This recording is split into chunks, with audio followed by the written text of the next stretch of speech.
What's up, guys? We're back with a full slate of MLB action here on Sunday, July 27th. We're going to give out plays on every MLB game on the slate. I'll give you my favorite underdog pick of the day and my massive lock, my pick that regardless of price, I think is the highest chance of cashing today. Slam that like button and subscribe to the channel if you want to keep seeing these videos every single day, and let us know what you're thinking in the comments. I personally answer every comment every single day. Check the pinned comment throughout the day to see our favorite picks, and it pays to check back a couple of times per day to see if there are any changes with injury news coming out and starters being confirmed. Yesterday, guys, a pretty solid Saturday out there, all things considered. We got up to a rough start today. We bricked Arizona at minus 130. Somehow they get shut out 2-0, only managing 4 hits in the whole game.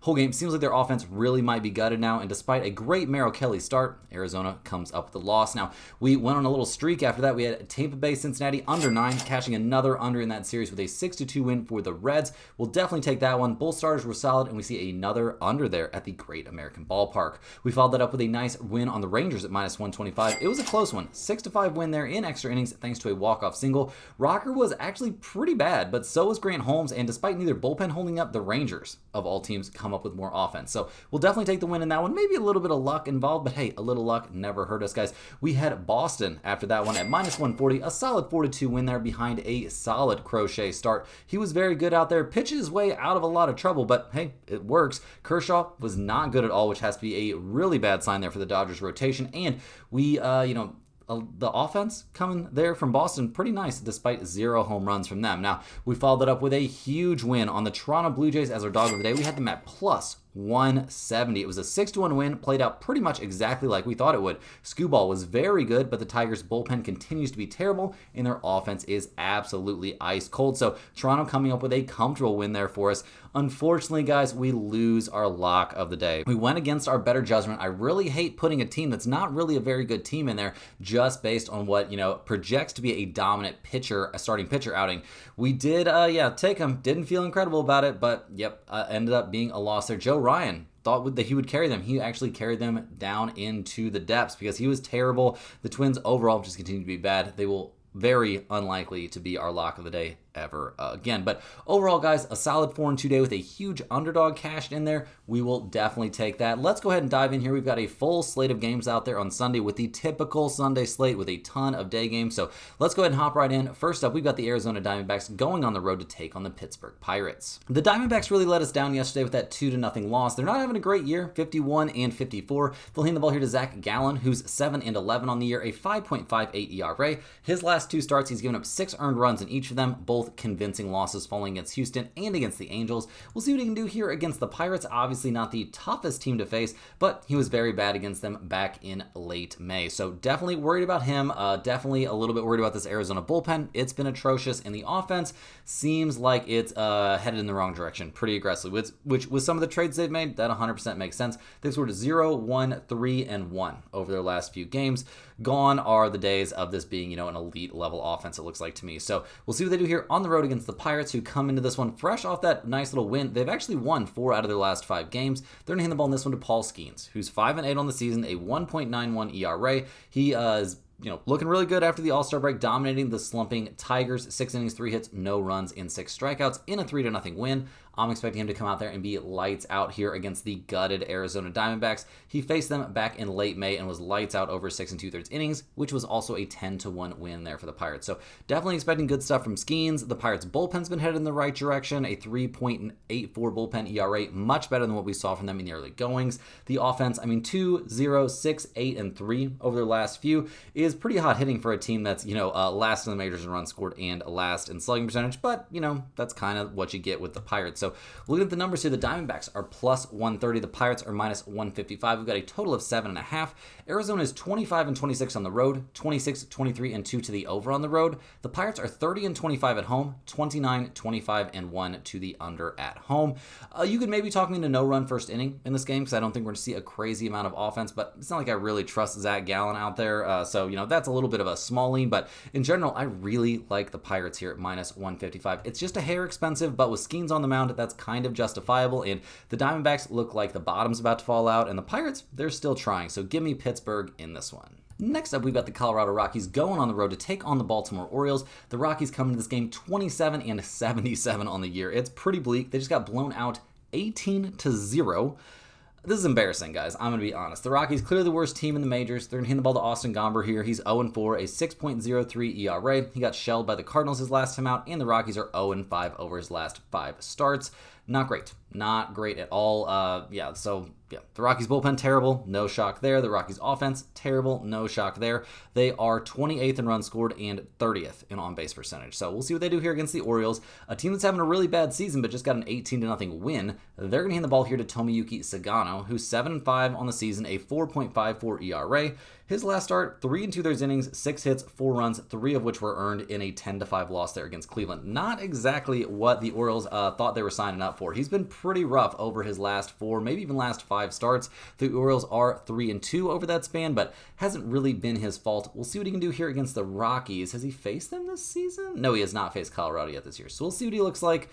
He might be fine, but I'm not expecting miracles. The Baltimore bullpen's been terrible, as we all know. The offense coming off an 18-run game, that's cool. That is not that looks like an Orioles score from last year, not from this year. They've been a lot worse at the plate now. Recently, 18, 5, 4, 2, and 3 over their last several games. This is not an offensive powerhouse, but they looked okay yesterday, obviously, so maybe they'll keep that rolling. Now, looking at the numbers, the Rockies are plus 170. The Orioles are minus 210. A total of 10 out there. The Rockies are 13-39 on the road. That's an MLB worst road mark. They are 31-20-1 to the under on the road. The Orioles are 23-26 at home. They are 26-21-1 to the over at home. This isn't a game where I have a ton of interest. I'm going to be completely honest, but if you're begging me for a side, I will lean just slightly towards the Orioles, under the impression that maybe Sagano will have a bounce back here. In terms of the total, I'm going to lean towards the over, but this game, I'm staying far away. Next on the docket, we've got the LA Dodgers going on the road to take on the Boston Red Sox. Slam that thumbs up button if you enjoyed cashing the Red Sox with us there yesterday. Now, the Dodgers come into this one, obviously fresh off that loss. They're going to hand the ball here to Dustin May, who's 6-6 on the year, a 4.73 ERA. His last start, 4 2/3 innings, 5 hits, no runs allowed, walked 3 and struck out 4 against the Twins in what was a 5-2 win, but he didn't look the sharpest in that outing. In his last 2 outings, he's walked 3 and 4 hitters respectively. He got shelled by San Francisco. Not somebody that's having necessarily the best time. We'll see what he looks like here against the Red Sox. He hasn't faced them this year, but I'm not super high on Dustin May at the moment. I'm very low on that Dodgers bullpen. It's been a huge problem here down the stretch. We'll see if they can do anything to shore that up. The offense is the Dodgers offense. Now, they're coming off a 2-run game, but going against Crochet is a lot different than going against Walker Buehler. Obviously, we've seen all kinds of good stuff. Betts back with the team after a death in the family. That's tough to see, but hopefully, condolences, and there's not a whole lot else you can say. But right now, the Dodgers are first in the majors in runs scored. They are third in slugging percentage, but they're not hitting the ball like that at the moment. So we'll see what they do against the Red Sox, who come into this game not exactly cruising along. They're still, 7.5 games back there in the AL East. They're going to hand the ball here to Walker Buehler, who's 6-6 on the year, a 5.72 ERA. His last start was one of his best of the year. He burned us there, if I remember correctly. I can't remember, but 7 innings, 6 hits, 2 runs, 1 of which was earned in a 3-2 extra inning loss there against the Phillies. So we'll see what Walker Buehler looks like in this one. He's been a little bit better over his last 3 starts, but obviously not the most consistent guy out there on the mound. The bullpen for the Red Sox is a huge plus. They're top 4 in the majors, a 3.33 bullpen ERA. The offense, it's been okay. 4, 2, 9, 1, 2, and 6 over their last few is definitely not hot hitting in my book. They are 5th in the majors in runs scored this year, but not exactly killing it at the plate at the moment. So looking at the numbers here, guys, the Dodgers are minus 130. The Red Sox are plus 110. We've got totals out there of 10.5 or 10. The Dodgers are 24-23 on the road, 26-21 to the under on the road. The Red Sox are 33-21 at home, 29-23-2 to the under at home. I actually think under is a decent play in this game. Now, with these 2 guys on the mound, I don't love it, and it's not a good enough play to put in the pinned comment, but I think it's worth at least mentioning taking under 10.5 here. In terms of a side, I don't like what I'm seeing from the Dodgers right now, so I'm going to lean just slightly towards the Red Sox at plus money playing at Fenway, but this game, guys, not a pinned comment situation. Hey guys, hopping in here with a quick shout out to the sponsor of today and every day's video, and that is StumpTheSpread.com. Click the link in the description to go over there and see the top confidence picks from our entire team of experienced cappers. Right now, our premium members getting daily MLB and UFC picks, with NFL and college football coming up fast. Major League Baseball has been our most profitable sport the last several years in a row and has had a great 2025 season so far. At StumpTheSpread.com, you'll be able to see exclusive free picks that are only posted there, our free-to-use bet size calculator, and our premium top confidence picks, which might not and usually will not always match what you see here in the video, as I'm not the premium MLB handicapper for Stump the Spread. We've got a monster over there with many more years of MLB experience. He uses some very, very sophisticated tools and algorithms to make his predictions taking a crazy amount of data points into consideration, guys. You name it, it's probably something he's taking into consideration. History against specific pitchers, history in specific ballparks, weather, a heat index, like all kinds of crazy stuff is being taken into account. A ton of work goes into those premium picks every single day, and he's had a great month here of July. Now, yesterday, it was a mixed bag a little bit in terms of the baseball. He ends up going 2-2 on the MLB side, a negative a couple units to be, completely transparent here. But his UFC picks went pretty nuts. He ends up 4-3 overall in them, but with the big underdogs he hit and a big 3.6 unit play there on Peter Yan. In some respect, I don't follow UFC, so you'd have to look into these more deeply, but I know these are the ones that cashed. This is what happened yesterday in UFC. It was a nice winning day there on that UFC slate. So definitely get over there, check out the premium stuff. Also check out the free stuff, the free picks, the free to use bet size calculator, and get on the free email list. All they need is your name and your email address. You sign up for a free account using those, and you'll get one email straight to your inbox every single day. If you're not getting it, check your spam folder, because that's usually what happened. There will be all kinds of great information in there.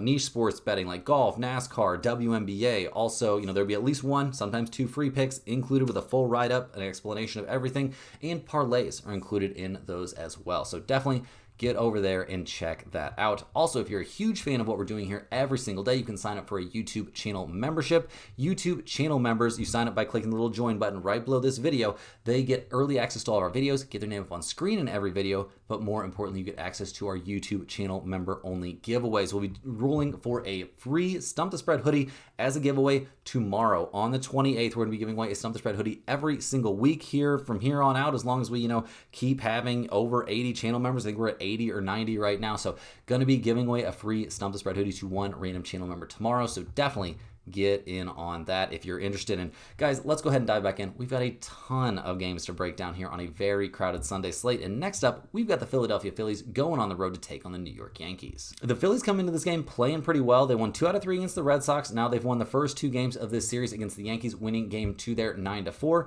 They're going to hand the ball here in game 3 to Zach Wheeler, who's 9-3 on the season, a 2.39 ERA. His last start, 6 innings, 7 hits, 2 runs allowed, but struck out 10 in a 3-2 win there at Fenway.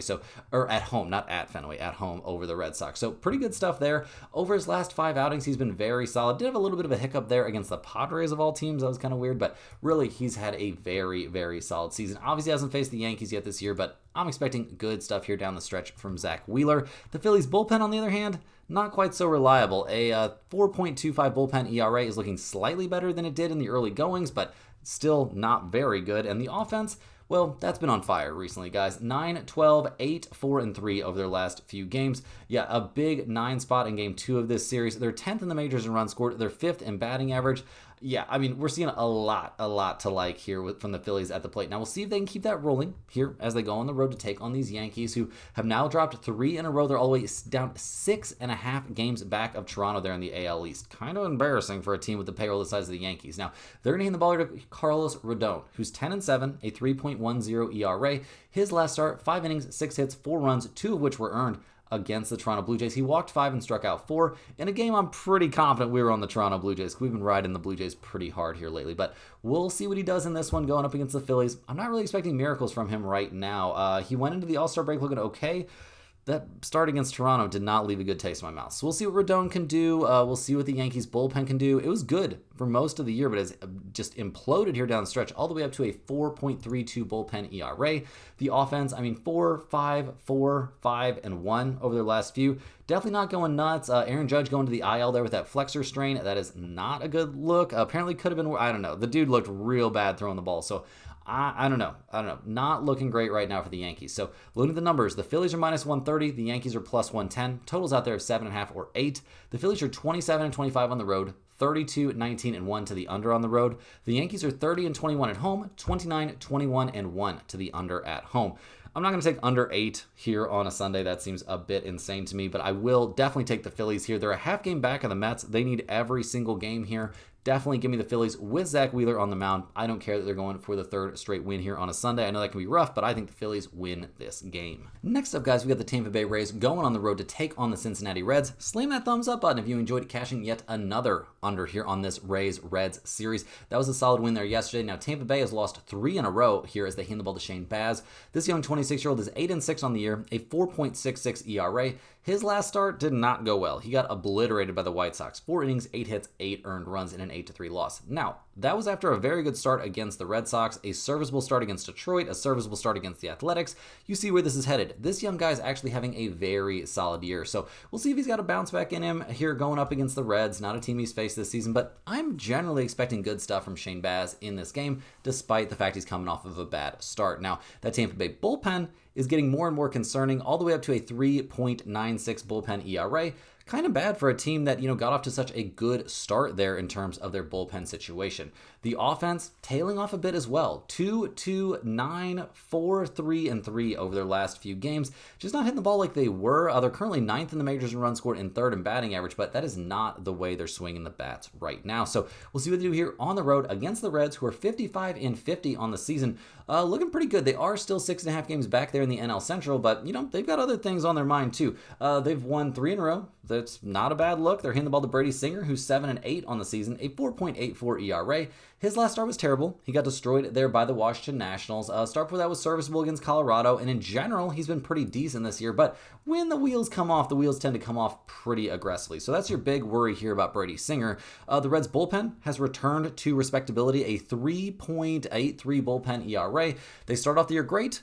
Hit a little bit of a rough patch that lasted a few months and have gotten much, much better here recently. Now, the offense, 6, 7, and 5 over their last few games. Seems like the offense is busted out of that slump as well. Elly De La Cruz all the way up to batting .285 this season. Very impressive development from this young future superstar.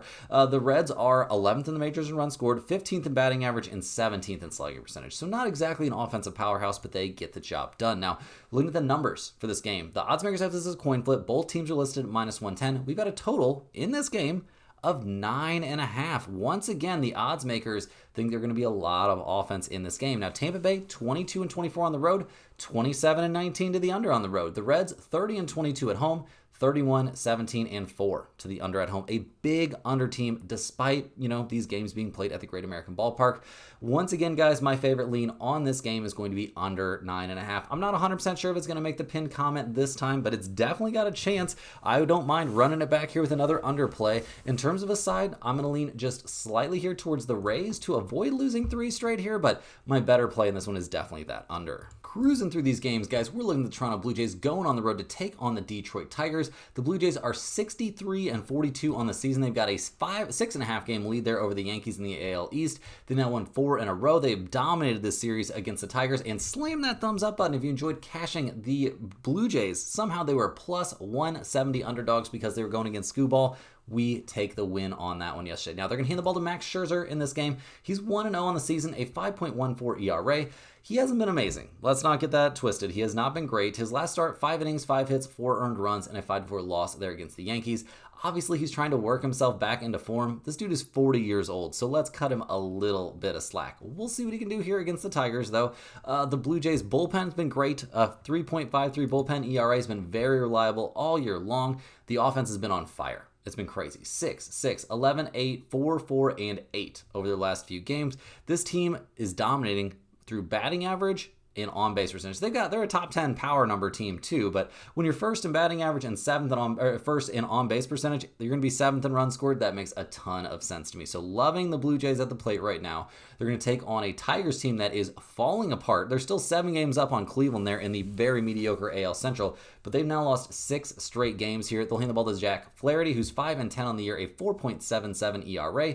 His last start, 3 innings, 6 hits, and 3 earned runs allowed at the Pirates. That's not a great look. Start before that, he was pretty good against Seattle, but also in a loss. The Tigers are only 1-4 over his last 5 starts. That's not a great look. We'll see what he can do here against Toronto. He faced them back in mid-May, and he was good. 5 2/3 innings, 5 hits allowed, 2 earned runs given up, gave up a home run, but struck out 6 in a very close 5-4 win.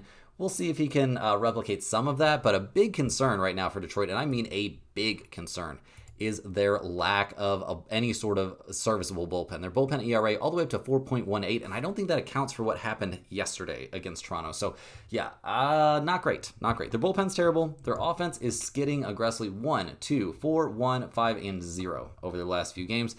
Yeah, this team is swinging some ice cold bats. So looking at the numbers, the Blue Jays are plus 100, the Tigers are minus 120. We've got a total of 8.5 in this one. Toronto 26-25 on the road, 25-23-3 to the under on the road. Detroit is 32-21 at home, 27-22-4 to the under at home.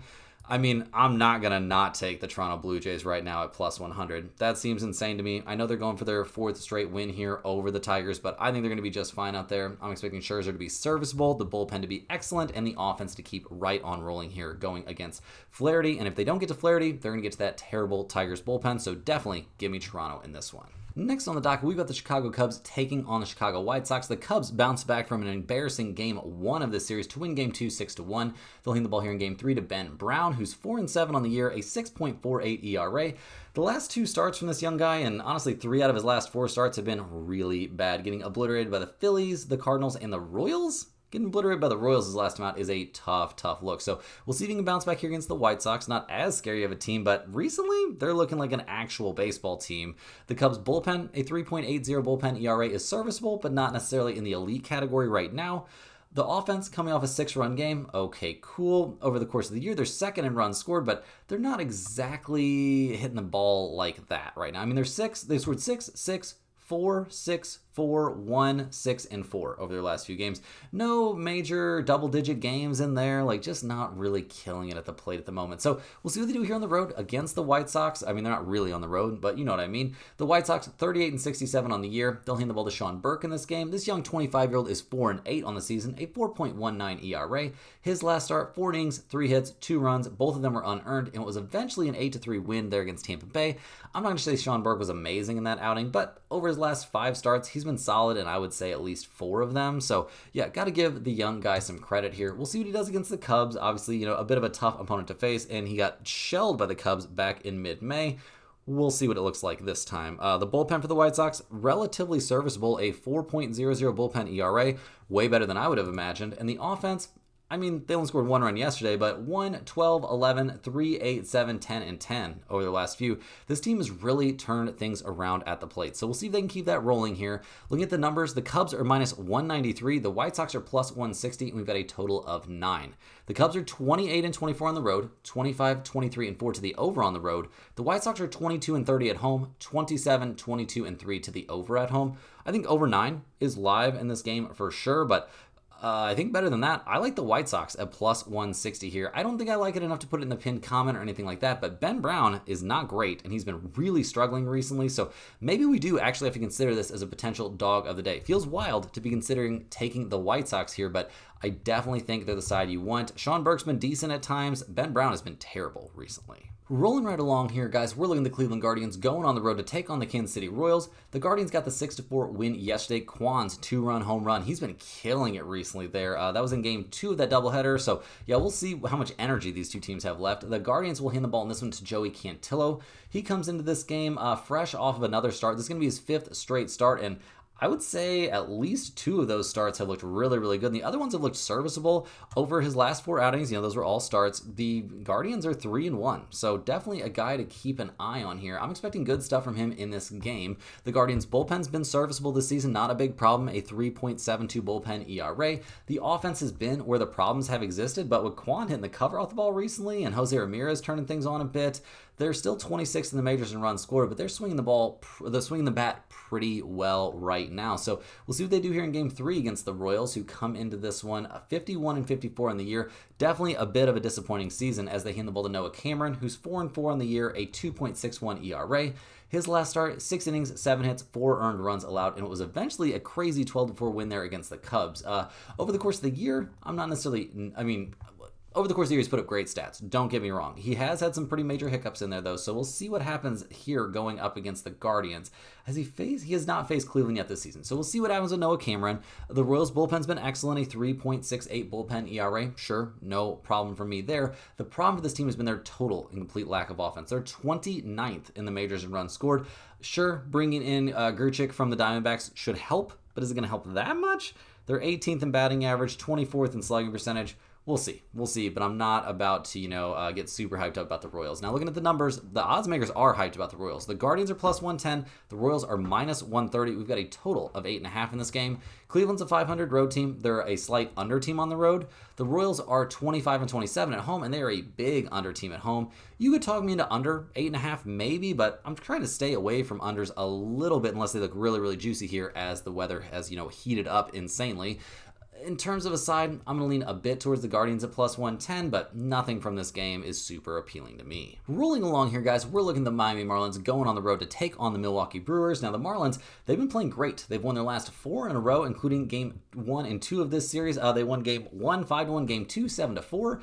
They're only 3 games below 500. This is a kind of real baseball team. They're handing the ball in this one to Yuri Perez. He's 3-3, a 3.23 ERA. This kid has been electric out there. 5 innings, 5 hits, 2 earned runs against the Padres his last time out. Actually, a pretty bad start by his current standards. He has been mowing down opponents recently. Now, we'll see what he looks like against the Brewers. Hasn't faced them this season, but I'm expecting great stuff from him out there. The Marlins bullpen's been getting better and better, an ERA all the way down below 4 now, and the offense looking legit. 7, 5, 3, 4, 1, 4, and 3 over their last few. Isn't anything nuts, but they're looking better than the 19th in the majors in runs scored and 19th in slugging percentage that they've been over the course of the year. Definitely a team that's swinging some warm bats coming into this game. So we'll see what they do here against the Brewers, who are 61 and 43 on the year. They're currently tied for the top spot in the NL Central. They have lost 3 out of 4. They're going to hand the ball in this one to Brandon Woodruff, who's 2-0 on the year, a 1.65 ERA. His last start, 6 innings, 2 hits, no runs allowed there against the Mariners. This is only his 3rd start of the year, but he has been lights out, including a 6-inning, 2-hit, 1-run allowed performance there against the Marlins in a game we saw the Brewers win, 3-1. So, yeah, definitely somebody who has the Marlins number so far this season. Obviously, the Brewers bullpen is nothing special. The offense has cooled off a little bit over the last couple of games, but, they're a decent team at the plate. Obviously, getting Frelick back, from that hamstring issue, that's good. They're 8th in the majors in runs scored, 13th in batting average. This is not a terrible team at the plate. So, looking at the numbers for this game, I'm a little bit surprised. The Marlins are plus 150. The Brewers are minus 178. We've got a total of 7.5 out there. The Marlins are 26 and 24 on the road, 27, 22, and 1 to the over on the road. The Brewers are 33 and 19 at home, 30, 21, and 1 to the under at home. I got to be honest, as much as I want to be on the Marlins in this game, I think the Brewers are the side. Woodruff just, so good in this matchup already this season, has been so good overall. I can't legitimately get away from him here. Now, I do, understand why people would want to be on the Marlins here and Yuri Perez. And a way to do that, you could maybe take no run first inning in this game. I think that's extremely, extremely live, and it's probably my favorite lean in this spot. Next up, we're looking at the Sacramento Athletics going on the road to take on the Houston Astros. So far, the Athletics have dominated this series, winning the first 3 games, and all of them being won comfortably. They'll hand the ball here in game 4 to JT Ginn, who's 1-2 on the season, a 4.50 ERA. He's been lights out over his last 4 outings. Now, his last time on the mound was a start, and he hasn't always been a starter, but, that's his only start here recently. Now, 5 innings, 5 hits, 1 earned run in a 6-2 loss against the Rangers is actually pretty solid work. We'll see what he can do here against the Astros, a team that he's faced a couple times. I think those were both bullpen appearances. One very good, one very mediocre. So we'll see which version we get of him in this one. Obviously, the bullpen for the Athletics has been horrible this year. That's no secret. The offense has been great at times and pretty good in this series. We'll see if that can continue here. They're 15th in runs scored in the majors, 12th in batting average, and Nick Kurtz, absolutely amazing stuff. It can't get any better for a rookie, coming up, making his big league debut, and just absolutely mashing. Crazy stuff. So we'll see if we can keep that going here against the Astros, who have now lost 3 in a row. They're still 4.5 games up on the Mariners there, and the not super competitive AL West. They're going to hand the ball to Colton Gordon in this game. He's 4-2 this season, a 4.53 ERA. His last start, 5 2/3 innings, 7 hits, 3 runs, 2 of which were earned in a 6-3 win there at Arizona. Things worked out, but I'm not going to act like he was super sharp in that game. Over his last 5 outings, he's had 2 excellent starts and then a few not so excellent. So we'll see what he looks like here against the Athletics.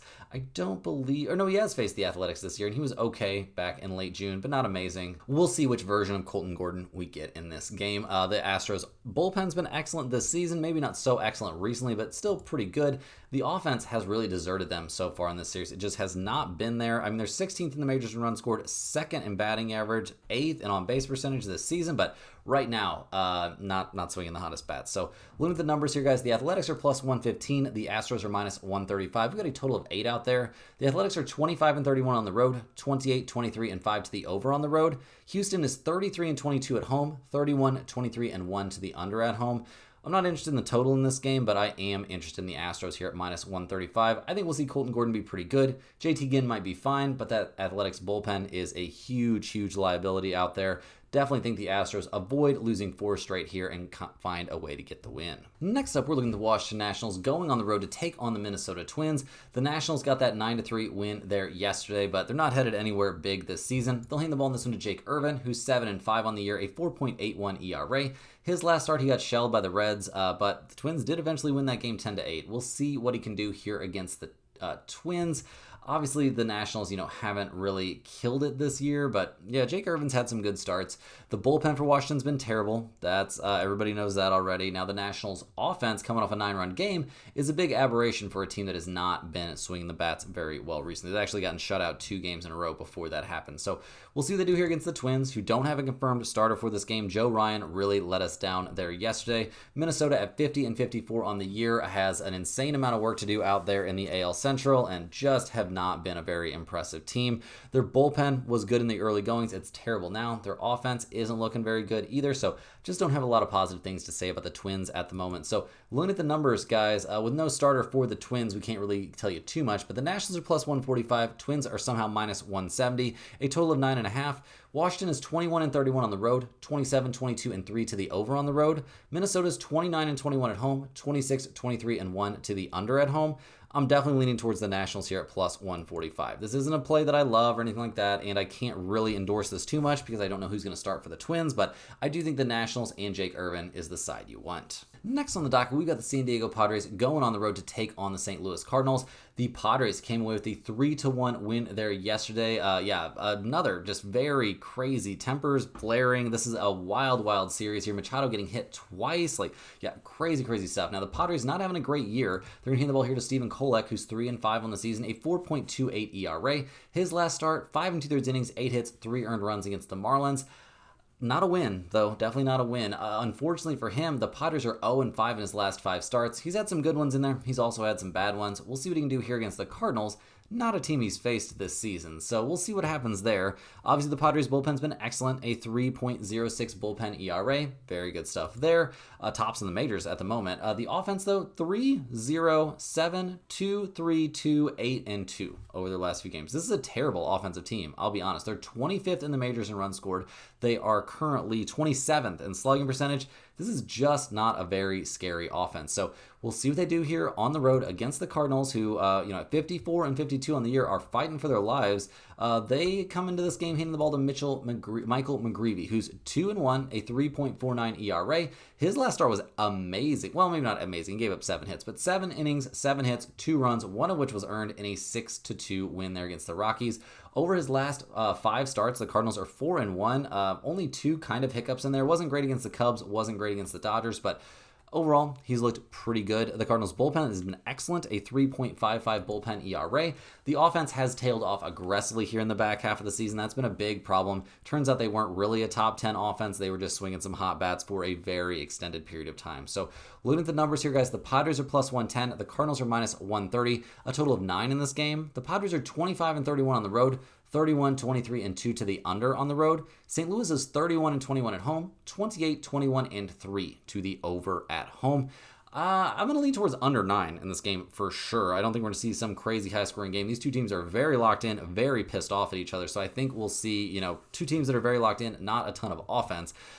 In terms of the side, I'm going to lean a bit towards the Cardinals here, but I think the better play in this one is definitely go with that under. Rolling right along, we got the Atlanta Braves going on the road to take on the Texas Rangers. Slam that thumbs up button if you enjoyed cashing the Rangers with us there yesterday. Now the Braves, 44-59 on the year, losers of 4 in a row and 6 of their last 7. They'll hand the ball to Bryce Elder, who's 4-6 on the year, a 5.63 ERA.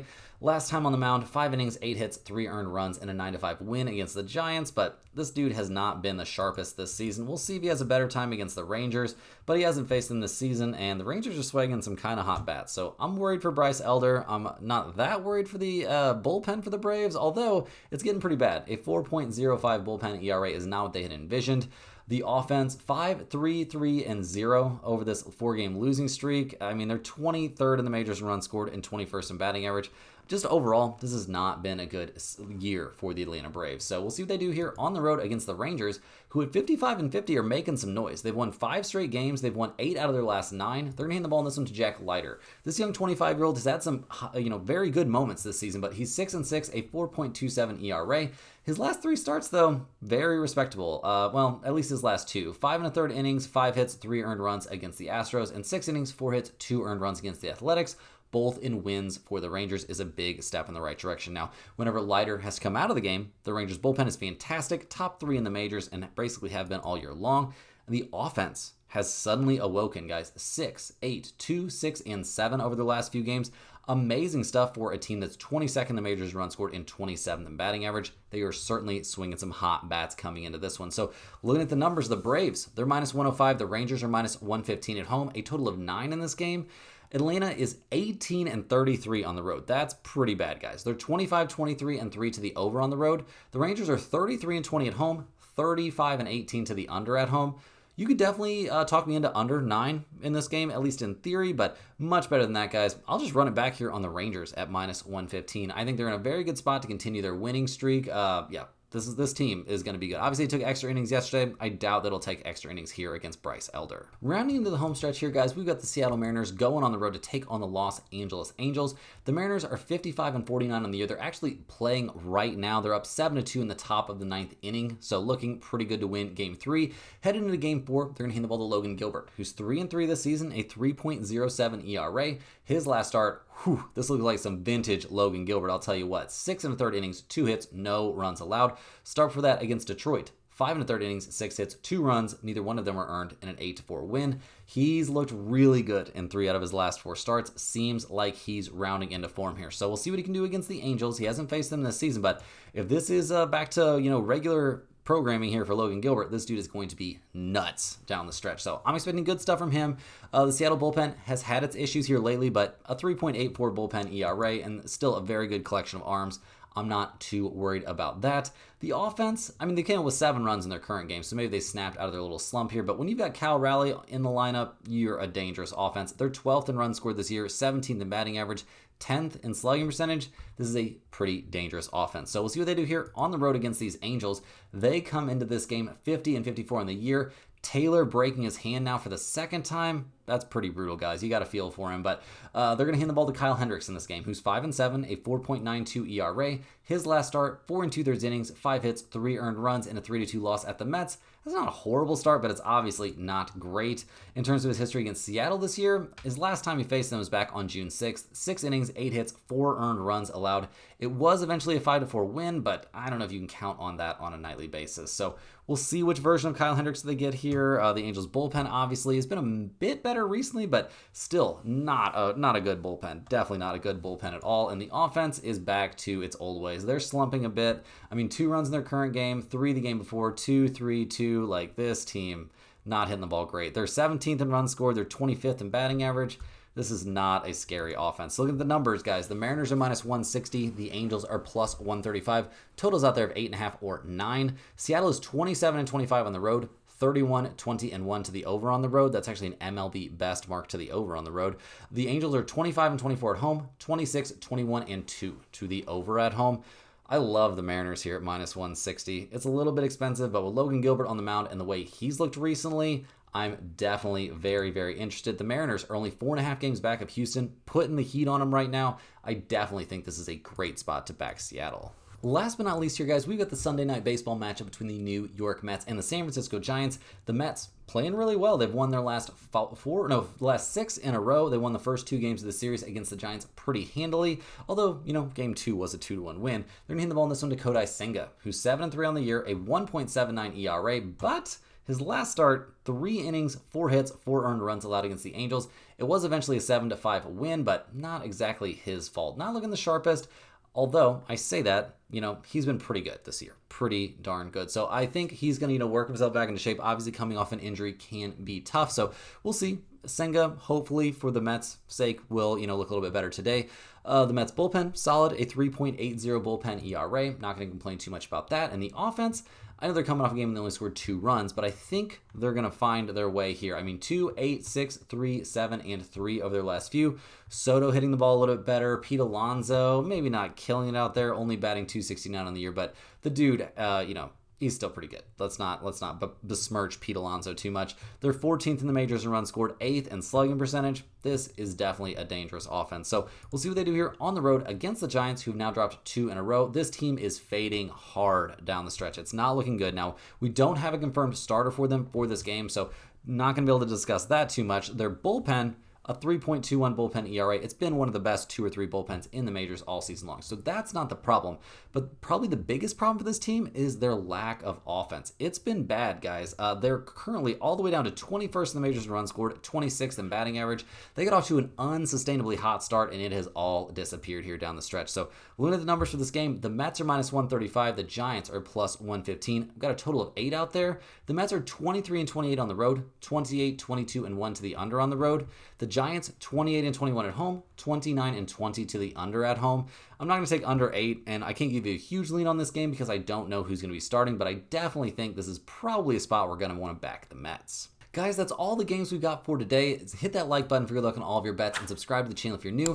Let me know in the comments any questions you have on today's slate. I'm more than happy to get back to you. I appreciate everyone watching. Make sure you click the link in the description to check out stumpthespread.com. Check out the premium picks over there. Check out the free picks over there. Get on that free email newsletter. It's great information straight to your inbox every single day. So definitely check that out. And guys, we'll see you right back here tomorrow, same time, same place, for more sports betting action.